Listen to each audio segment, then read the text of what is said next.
Doctor Baba Saheb Ambedkar ಅವರು ಹಾಗೂ ಮಹಾತ್ಮ ಗಾಂಧೀಜಿಯವರ ಮಧ್ಯದಲ್ಲಿ ಸೆಪ್ಟೆಂಬರ್ 24, 1932ರಲ್ಲಿ ಏನು ಯರವಾಡ ಜೈಲಿನಲ್ಲಿ ಅವರಿಬ್ಬರ ಮಧ್ಯೆ ಒಂದು ಒಪ್ಪಂದ ಆಗಿರ್ತದೆ.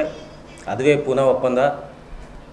ಈ ಒಂದು ಟಾಪಿಕ್ ಇಟ್ಕೊಂಡು ಇದರ ಒಂದು ಅಂಗವಾಗಿ ಈಗ ಪ್ರಸ್ತುತವಾಗಿ ನಡೀತಕ್ಕಂಥ ಬರ್ನಿಂಗ್ ಇಶ್ಯೂ ಏನಿದೆ, ಈಗ ಒಳ ಮೀಸಲಾತಿ ಅಂತಕ್ಕಂಥದ್ದು ಈಗ ಎಲ್ಲರೂ ಗಮನಕ್ಕಿದೆ. ಎಲ್ಲ ಜಾತಿಯಲ್ಲೂ ಮೀಸಲಾತಿ ಆಗ್ತಾಯಿದೆ. ಹಾಗೆಯೇ ದಲಿತ ಸಮಾಜ ಸಾಮಾಜಿಕ, ಶೈಕ್ಷಣಿಕ ಮತ್ತು ಆರ್ಥಿಕವಾಗಿ ಯಾವ ರೀತಿ ಮುಂದುವರೆದಿದೆ ಅಂತಕ್ಕಂಥ ಒಂದು ಸಮೀಕ್ಷೆಯನ್ನು ಈಗಾಗಲೇ ಜಾತಿ ಸಮೀಕ್ಷೆಯನ್ನು ಪ್ರಾರಂಭ ಆಗಿದೆ. ಈಗ ಕರ್ನಾಟಕ ಸರ್ಕಾರದಲ್ಲಿ ಕೂಡ ಒಳ ಮೀಸಲಾತಿ ಜಾತಿ ಸಮೀಕ್ಷೆ ಆಗಿದೆ. ತಮಗೆಲ್ಲರಿಗೂ ಗೊತ್ತಿದೆ, ದಲಿತರ ಎಡಗೈ ಸಮುದಾಯದ ಸಮೂಹಗಳಿಗೆ, ಜಾತಿಗಳಿಗೆ ಪ್ರತಿಶತ 6 ಅಂತಕ್ಕಂಥ ರಿಸರ್ವೇಷನ್ ಒಳ ಮೀಸಲಾತಿ ಕೊಡಬೇಕು.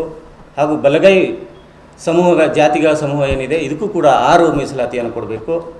ಉಳಿದ ಲಂಬಾಣಿ ಮತ್ತು ವಡ್ರು ಹಿಂಗೆ ಏನು 59 ಏನು ಕಾಸ್ಟ್ಗಳಿದ್ದಾವೆ, ಅಲೆಮಾರಿ ಜಾತಿಗಳನ್ನು ಸೇರಿಸಿ ಅವರಿಗೆ 5% ಕೊಡಬೇಕು ಅಂಥೇಳಿ ಈಗಾಗಲೇ ರಾಜ್ಯ ಸರ್ಕಾರ ಡಿಕ್ಲೇರ್ ಮಾಡಿಬಿಟ್ಟಿದೆ. ಉತ್ತರ ಕರ್ನಾಟಕ ನ್ಯೂಸ್, ಇದು ಕನ್ನಡದ ಉಸಿರು.